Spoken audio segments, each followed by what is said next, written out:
The IRS just cut 26,000 of their agents. And you'd probably think that means fewer audits, less enforcement, less compliance pressure on regular Americans. Right? Wrong. They're actually going to be ramping up audits and being even stricter on compliance than before. Why? Because of the new AI IRS agents. These AI agents are now going to be scanning every W-2 return, every 1099, every bank record, and every single crypto exchange record, automatically, around the clock, without human error, and without taking a lunch break. They don't miss things the way humans can. They don't get tired. They don't have a caseload limit.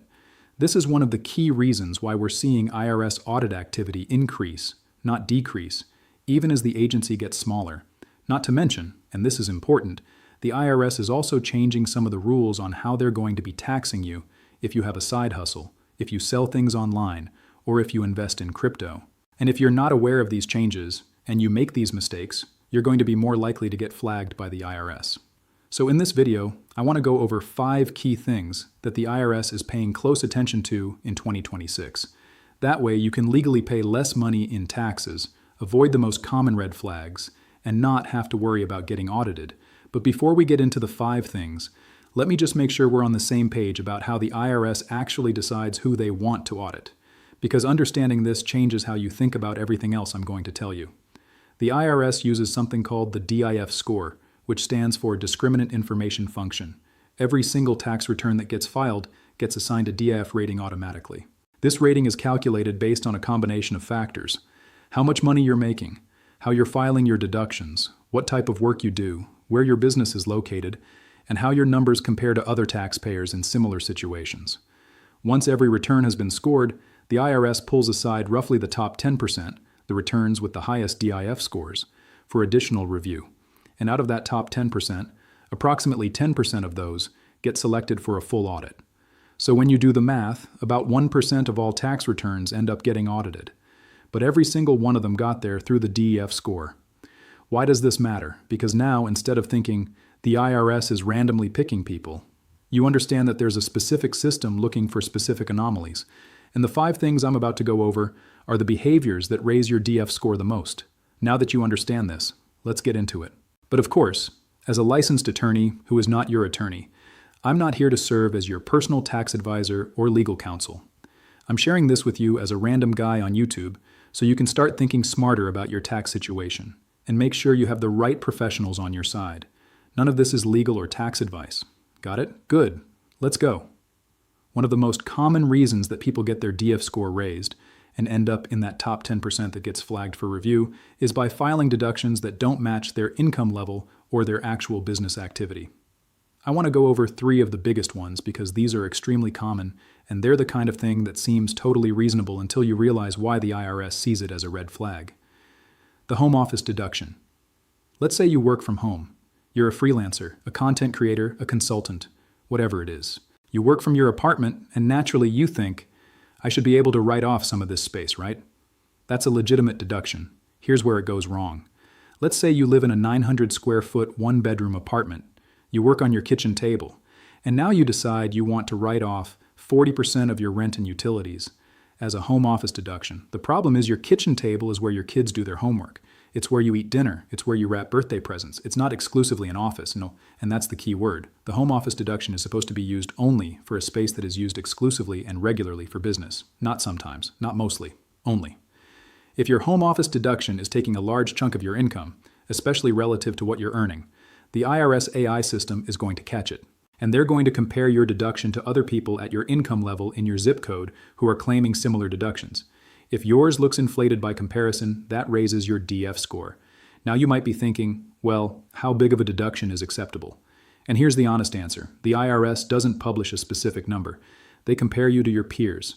The way you protect yourself is through documentation. Measure your actual dedicated workspace. Is it a 200 square foot room, 300 square feet? Take photos showing that it's set up exclusively as an office. Desk, equipment, no family stuff mixed in. Calculate the actual percentage of your home that space represents and claim only that. The better your documentation, the better your defense. The 100% vehicle write-off. Red flag number 2, and this one is going to catch a lot of people off guard because of a change in the current tax law, is claiming 100% of your vehicle as a business expense. Here's the situation.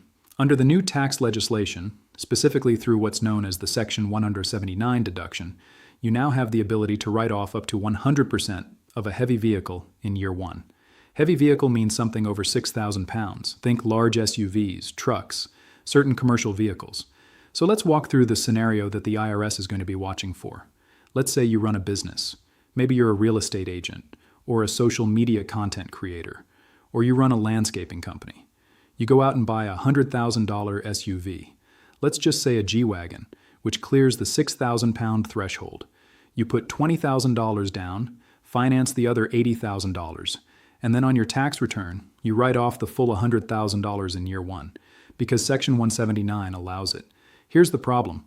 To legally justify a 100% business vehicle deduction, you have to be able to demonstrate that the vehicle is used 100% for business purposes. And if you drove that same G-Wagon to your kid's soccer game, to the grocery store, to visit your parents on the weekend, that is personal use, and the IRS is going to ask you to prove otherwise. If you can't, they're going to reduce your deduction to reflect the actual business use percentage, and they're going to want back taxes, interest, and potentially penalties on the difference. The defense here is a mileage log, a real one. Every trip, every date, every destination, every business purpose. Keep it in the car. Update it every time you drive. And honestly, if you use the vehicle 65% for business, claim 65%. Don't claim 100% when you know that's not accurate. A 65% deduction is still substantial, and it's one that you can actually defend. The IRS is far more likely to accept a realistic number than a number that looks like you're trying to game the system. Cash-based business income. The third red flag in this category is one that affects a lot of small business owners, particularly in service industries. Hair salons, nail salons, restaurants, cleaning services, handyman businesses. And that's the temptation to not report all of your cash income. I get it. When cash comes in and you're thinking about how much you owe in taxes, it can be tempting to think, if I just pocket this $500 and don't deposit it, nobody's going to know. The IRS can only see what hits my bank account, right? Wrong. Here's what the IRS is actually doing. They're looking at your business, and then they're comparing your reported revenue to other businesses of the same type in your area. If you own a nail salon in Dallas and you're reporting $80,000 in annual revenue, but the average nail salon with your number of stations in your zip code is reporting $180,000, that discrepancy raises a massive red flag. It doesn't prove you're hiding income, but it makes the IRS wonder why your numbers are so much lower than everyone around you, and that's enough to trigger a closer look. The defense here is simple, but requires discipline. Deposit your cash, all of it. Document your income accurately. Yes, you'll pay taxes on it. I get it. Nobody loves writing a tax check. But here's the math you need to do. A tax bill on $10,000 of income might cost you $2,000 to $3,000 in taxes. An IRS audit can cost you $10,000 to $50,000 in legal fees alone, before you pay any back taxes or fines. And in serious cases of deliberate income concealment, we're talking about criminal exposure. That math should make the decision very easy. Before I get into the next red flag, and this one is going to hit a lot of people who have a side hustle, I want to remind you that if you are an investor or you're working toward becoming one, my team and I break down everything happening in the markets, the economy, housing, stocks, crypto, and global markets into a newsletter called Market Briefs. It's free, it's fun to read, and you can get through the whole thing in less than 5 minutes every morning. And when you sign up for Market Briefs, you're also going to get a free investing masterclass as a bonus, just for signing up.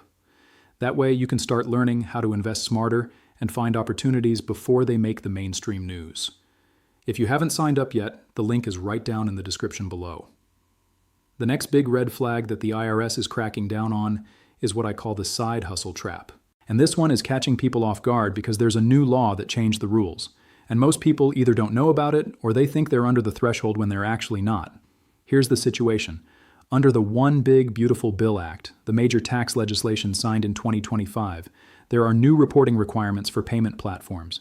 If you receive more than 200 transactions and more than $20,000 in revenue on a single platform in a year, that platform, whether it's Venmo, PayPal, Cash App, Etsy, eBay, or any other, is required to issue you a 1099-K and send a copy directly to the IRS. Now, when I tell people that, the first thing a lot of them say is, $20,000 and 200 transactions? That's a pretty high threshold. I probably don't hit that, so I'm fine. And here's where I need to slow you down. because that threshold is just the reporting trigger, the point where the platform is legally required to tell the IRS. But here's the thing that most people miss. You are required to report and pay taxes on your side hustle income even if you make $200, even if you make $20. The threshold doesn't determine your tax obligation. It only determines when the platform has to tell the IRS automatically. Below that threshold, the IRS might not hear about it from the platform. But you still owe the taxes, and if they ever find out you didn't report it, you have a much bigger problem than if you just paid the tax in the first place. But the part that creates the most confusion and the most audit risk is mixing personal and business payments in the same account.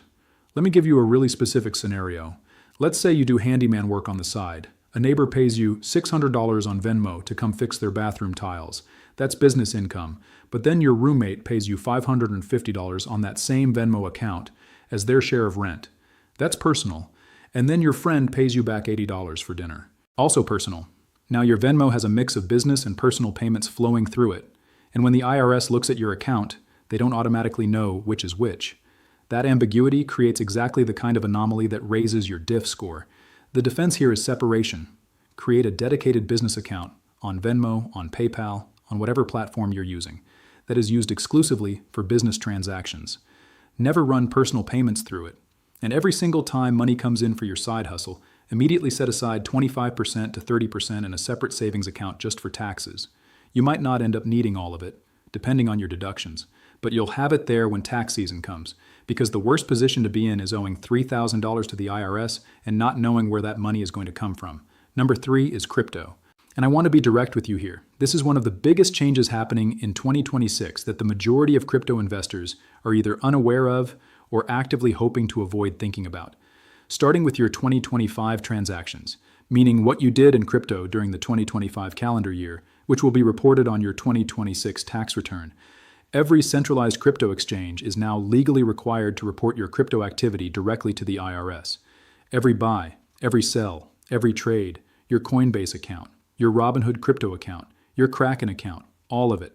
The exchanges are generating 1099 DA forms and sending them to the IRS, whether you ask them to or not. Now here's the part that I think is fascinating from a legal standpoint, and that genuinely surprises most people when they hear it. The IRS is going to receive a report showing that you made, let's just say, $18,000 from crypto activity in 2025. They're going to see exactly which exchanges it came from, the dates of the transactions, and the gross proceeds. But here's what they're not going to do. They're not going to calculate your actual taxable gain and tell you what you owe. That's your job. You have to figure out your cost basis, meaning what you originally paid for the crypto. Subtract it from what you sold it for and report the resulting gain or loss. So the IRS is sitting there with your gross proceeds data, and then they match it against your tax return. And if your return doesn't reflect that $18,000 in crypto activity, if you just didn't include it or you reported it incorrectly, that mismatch is an automatic red flag. That's what triggers scrutiny. And they're going to come back to you and ask you to explain the discrepancy. And before anyone thinks, well, I don't use Coinbase or Robinhood. I use DeFi platforms. I use self-custody wallets, so I'm probably fine. The IRS is actively expanding the reporting requirements to cover decentralized platforms and brokers as well. The rules are being phased in, but the direction is clear. They are closing every gap. The days of crypto being a gray area that most people could quietly ignore are over. The defense here is awareness, documentation, and reporting. Keep records of every crypto transaction. The date you bought, what you paid, the date you sold, what you received. Use crypto tax software like CoinTracker, Coinly, or TaxBit to calculate your gains and losses accurately. And if you've had active crypto trading, have a tax professional who actually understands crypto tax law review your return before you file. Because the IRS now has your data, they're just waiting to see if what you file matches what they already know. It's not fun to pay taxes on crypto gains. But I promise you, it is significantly less fun to get an IRS notice 2 years later telling you that you owe back taxes plus interest plus penalties on gains you didn't report. Number 4, let's talk about who the IRS is specifically promising to crack down on harder. And I want to be real with you about why this matters, even if you're not at this income level yet. The IRS has publicly stated that they are increasing audit rates for taxpayers earning over $400,000 per year. That's the official commitment. And for higher net worth individuals, people with complex investment portfolios, multiple business entities, significant asset holdings, the scrutiny is going up even more. Now, you might be hearing that and thinking, I don't make $400,000 a year, so this doesn't apply to me. And I want to push back on that assumption for two reasons. First, and the IRS has been clear about this, the increase in audits for high earners does not mean a decrease in audits for everyone else. The overall audit rate is going up. More audits, period. The additional focus on high earners is on top of the existing audit activity, not instead of it. Second, and this is the reason I'm bringing it up specifically for the people watching this channel, if you're actively working on building your wealth, growing your income, building a business, investing consistently, you should be thinking about the $400,000 threshold not as something that doesn't apply to you, but as something you're building toward. And the time to get your financial infrastructure in order is before you hit that level, not after. Which brings me to the defense for this item, and it's a little different from the others. This one isn't about documentation or separation of accounts.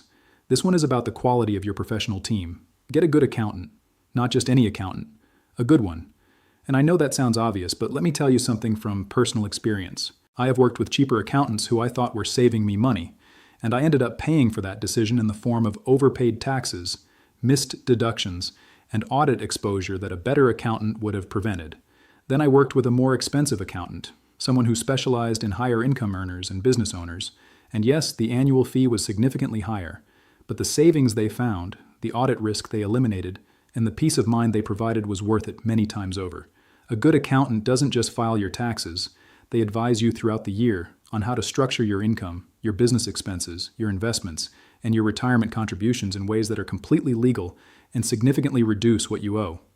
As you grow your income, the cost of a good accountant becomes a rounding error compared to what they save you. Think about who is on your professional team as you build your wealth. And the last thing I want you to be aware of, and this is the one that ties everything else together, is the IRS's AI expansion. Because understanding this changes how you think about all of the other red flags we talked about. We've already established that the IRS cut 26,000 human employees. But at the same time, and this is critical, they are actively investing in and expanding their AI enforcement capabilities. More AI agents, more sophisticated algorithms, more automated cross-referencing. The IRS is getting smaller in headcount but more powerful in capability. And here's specifically why this matters. Human IRS agents had limitations. They could only review so many returns. They got tired. They missed things. They had inconsistent judgment. The AI agents don't have any of those limitations. But more importantly, the AI can do something that human agents fundamentally could not do at scale. It can compare your tax return not just against itself, but against thousands of similar taxpayers simultaneously. So instead of looking at your return in isolation and asking, does this seem reasonable? The AI is asking, does this person's return look like other people at the same income level, in the same industry, in the same geographic area, with the same business structure? That changes everything, because before, you might have filed a deduction that looked fine on its face. Now the AI is running your return against a data set of thousands of comparable filers. If your home office deduction is 3 times larger than the average for someone at your income level in your field, that's flagged. If your vehicle expenses are 40% higher than comparable business owners in your zip code, that's flagged. If your income grew 60% last year, but your reported revenue from your side hustle stayed flat, that discrepancy is flagged. The AI doesn't need a reason to suspect you specifically. It just needs to see a pattern that looks different from everyone else who looks like you. And that's what's going to drive the increase in audit activity, even as the human workforce shrinks. So what's the overall defense against an AI system that's comparing you to your peers? Consistency, reasonableness, honesty, document everything. Claim what you can genuinely justify. Don't inflate deductions hoping no one notices, because the system is specifically designed to notice things that don't fit. And if you have a complex return with a lot of moving parts, multiple income streams, business expenses, investments, real estate, have a professional prepare it who understands how to position your return correctly. The IRS AI isn't going away. It's getting smarter every year, and the best defense against a smarter enforcement system is a cleaner, better documented tax return. So there are a few things you want to be aware of going into 2026. Number 1, we talked about red flag deductions. These are the most common ways that people accidentally raise their DIF score without realizing it. Home office deductions that don't reflect actual exclusive business use. Section 179 vehicle write-offs that claim 100% business use when the reality is mixed. And cash-based business income that doesn't get reported. In all 3 cases, the defense is the same. Documentation. Measure it. Photograph it. Log it. Deposit it. Be honest about the actual percentages, and you put yourself in a much stronger position. Number 2, the side hustle trap. If you're collecting money through Venmo, PayPal, Cash App, Etsy, eBay, or any other platform, the IRS is watching. The new reporting thresholds under the One Big Beautiful Bill Act mean that once you hit 200 transactions and $20,000 on a single platform, that data goes directly to the IRS. But even if you don't hit that threshold, you still owe the taxes. The defense: separate your business and personal accounts completely, and put aside 25% to 30% of every payment you receive for your tax obligation. Don't wait until April to figure out where that money is coming from. Number 3, crypto. The IRS is now receiving direct reports from centralized exchanges about your crypto activity.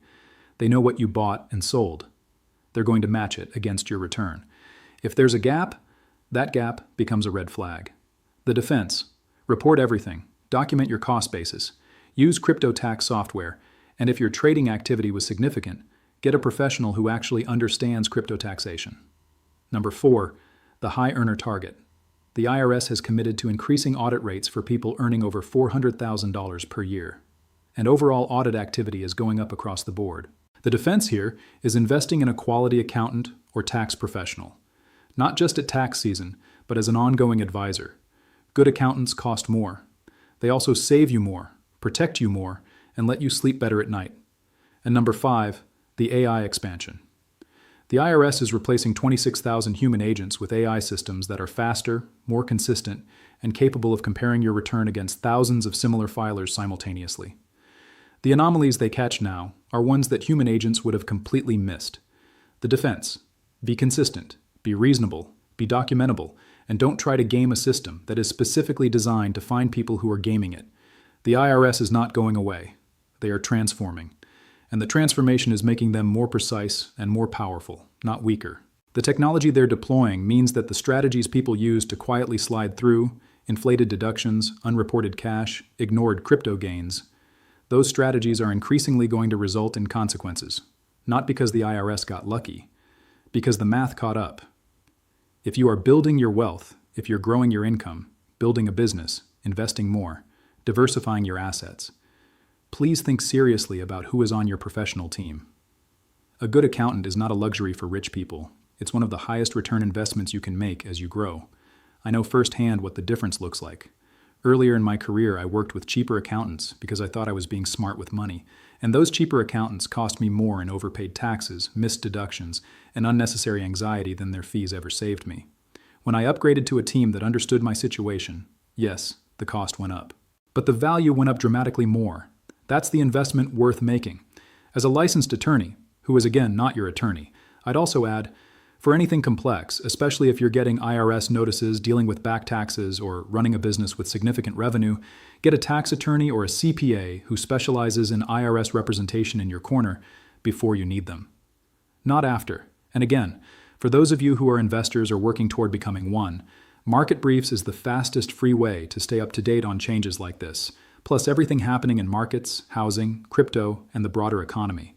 My team covers it every morning in a 5-minute read. Link is in the description below. And as always, if you got value out of this video, the best thank you is a referral. If you could share this with a friend, a family member, a colleague, or a fellow investor, that way we can keep spreading this kind of financial education to people who actually need it. Thank you. President Trump just confirmed something that would fundamentally change how every American gets taxed. Take a listen.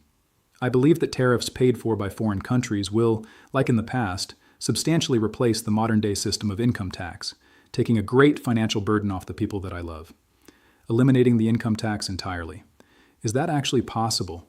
And what would it mean for your paycheck, your investments, and your retirement accounts? I'm breaking that down in the next video.